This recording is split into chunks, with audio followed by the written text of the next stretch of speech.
They have gone head-to-head, toe-to-toe, heart-to-heart, all the way through this year. So let us finish the final example of them on a Wednesday. None other than the wonderful Bronwyn Bishop and Joe Hildebrand. They'll be back next year doing exactly the same thing, but still, here we are. Just That's before right. we all... And we share a heart, don't we, isn't that lovely? Absolutely, we're having a bit of a heart-to-heart. We're having the heart-to-heart. Yeah, that's right. But when it comes to cold, hard policy...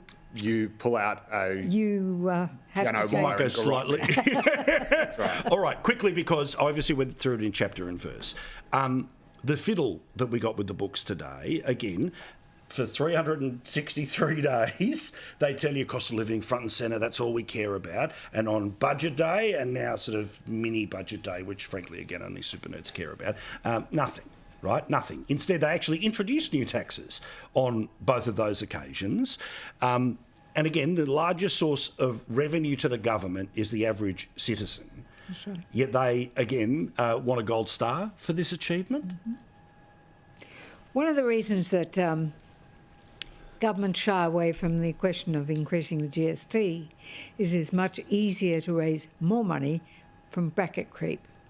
And so it just becomes a perpetuating thing. So when you see that the government went in and said, oh, we're there to push wages up, that simply means more tax in their pocket because they're pushed into another tax bracket. And as I keep saying again and again, how well you're doing is not the size of the pay packet, it's what you can buy with the pay packet. And so you've got people who have had, according to the Treasurer, we've put wages up and we've done great things for workers. The worker is worse off because what they've done is increase inflation or keep pushing it to the level it's at.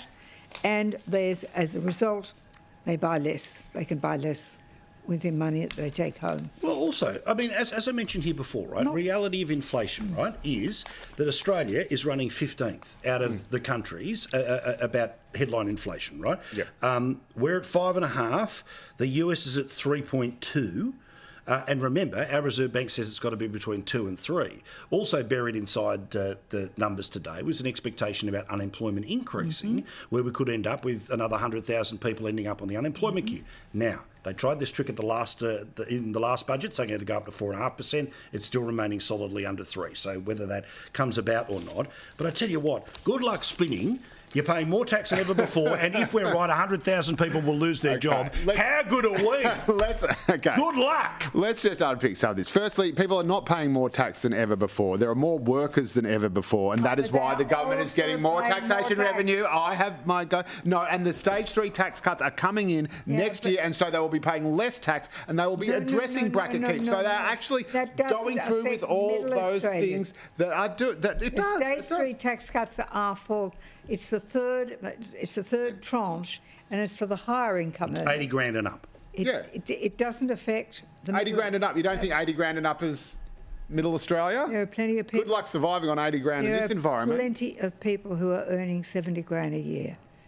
Yes, that's Hundreds of thousands. So why don't we abolish the top end? So you want the stage 3 tax cuts for the top end to instead go to lower income earners. That is the position of the Greens and the Labor left. That is not what I'm arguing. Well, what are you complaining? You're complaining about middle Australia. I'm simply pointing 80 grand a year and up is quintessentially middle Australia, and they are proceeding with that. And the reason they are getting more taxation revenue is because there are more workers in the workforce than ever before. They're not putting tax hikes on. These are just facts, Bronwyn. These are absolute facts. And the other part of the money they're getting is from more company tax, from more companies raking in more money because the economy post-COVID... Particularly on coal sales, which of course Mr. Manic Bowen wants to completely phase out. You could park a dump truck full of cash on your front lawn and you would say, well, where am I meant to park that? Yeah, but it is the gymnastics to spin... You've got a schizophrenic government. Yeah. It's split like this on so if Bowen wins in cabinet, we get rid of fossil fuels, right?